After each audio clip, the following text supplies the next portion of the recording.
dewan juri, serta teman-teman peserta lomba yang luar biasa. Pernahkah kalian membayangkan ada sebuah telaga yang airnya bisa berubah warna? Kadang biru bening seperti langit pagi, dan kadang merah muda seperti senja yang terluka. Telaga itu bukan dongeng biasa. Ia menyimpan sebuah dari kerajaan di tanah Sunda yang damai, tapi pernah diguncang oleh sebuah tangis panjang. Kisah ini berasal dari Jawa Barat dan diambil dari buku 366 Cerita Rakyat Nusantara dengan judul Legenda Telaga Warna, yang telah ditulis ulang oleh Bapak Daryatun dan diterbitkan oleh Adi Cita Karya Nusa. Hari ini saya akan membawa kalian masuk ke dunia yang penuh rasa, di mana warna bukan sekadar warna, tetapi pertanda cinta, kecewa, dan penyesalan. Kisah pada zaman dahulu tersebutlah kerajaan kota tangguhan yang besar di Jawa Barat. Kerajaan itu dipimpin oleh seorang raja yang adil dan bijaksana, Prabu Swarnalaya namanya. Ia didampingi istri yang baik budi bernama Ratu Purbamana. Maka tak heran kerajaan itu menjadi negeri yang makmur, aman, dan tentram. Subhanallah, dan penuh kasih sayang. Tak ada penduduk yang kelaparan di negeri itu. Sayangnya, sang Prabu dan istrinya belum memiliki putra. Berbagai usaha yang telah dilakukan, namun rupanya Tuhan belum memberi anugerah untuk mereka. Hal itulah yang menjadikan sang Prabu sering terlihat murung bersama istrinya. Penasihat raja sering menyarankan agar mereka mengangkat anak. Namun, sang Prabu dan sang Ratu tidak mau menerima usul itu. Pada suatu hari, sang Prabu pergi ke hutan. Ia berniat untuk bertapa. Di sana, sang Prabu terus berdoa memohon kepada Tuhan agar dikaruniai seorang anak. Beberapa bulan kemudian, doa sang Prabu terkabul. Ratu hamil. Seluruh rakyat di kerajaan itu sangat gembira mendengarnya. Semakin hari, kandungan sang ratu semakin bertambah besar. Sang ratu semakin berhati-hati menjaga kandungannya. Setelah genap 9 bulan, ratu melahirkan seorang putri. Penduduk negeri mengiringi putri kecil itu anak hadiah. Bayi perempuan itu tumbuh menjadi anak yang lucu. Bayi itu diberi nama Putri Gilang Rukmini.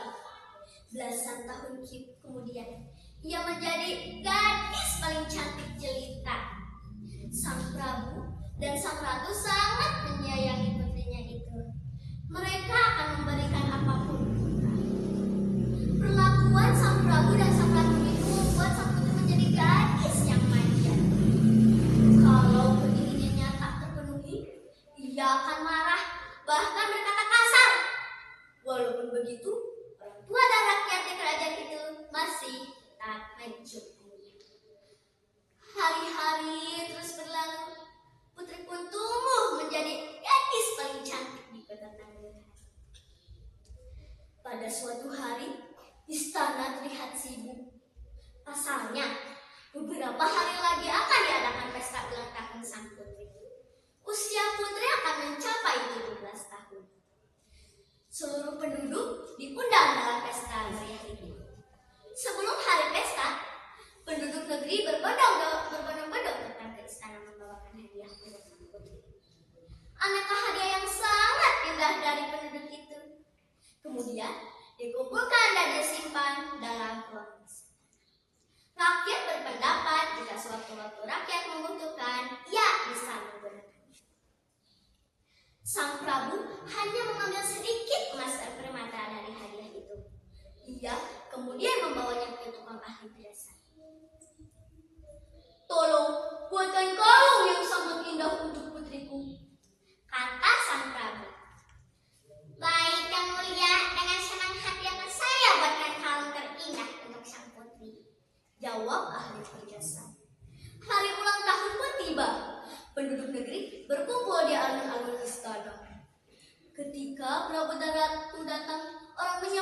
dengan gembira. Sambutan makin hangat ketika sang putri cantik jelita muncul di hadapan halayak. Semua orang mengagumi kecantikannya. Sang Prabu bangkit dari kursinya, kalung yang indah sudah dipegang. Putriku, terimalah kalung hadiah orang-orang dari seluruh penjuru negeri ini. Mereka sangat mencintaimu. Mereka mempersembahkan kalung ini karena mereka sangat gembira melihatmu tumbuh menjadi gadis dewasa yang cantik. Pakailah kalung ini, nak, kata sang Prabu. Apa ini? Putri melirik kalung itu. Putriku, ini hadiah untukmu. Lihat, indah sekali bukan? Kata sang Prabu. Hadiah apa ini? Jelek sekali. Raja dan ratu terkejut dengan sikap sang putri. Namun, mereka berusaha membujuknya. Tidak, aku tidak suka kalung ini, ayah. Jelek sekali dan terlihat murahan. Teriaknya sambil melempar kalung itu hingga bercerai-berai. Semua orang terkejut melihatnya. Tak seorang pun menyangka sang putri akan berbuat sekasar itu. Tak seorang pun bicara. Tiba-tiba terdengar tangisan sang ratu yang teramat sedih melihat sikap putrinya yang kasar.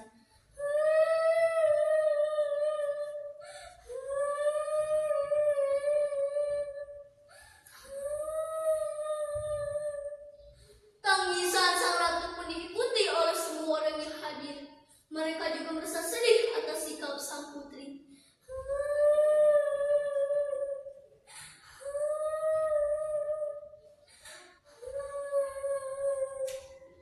Air mata dari orang-orang itu pun membasahi istana.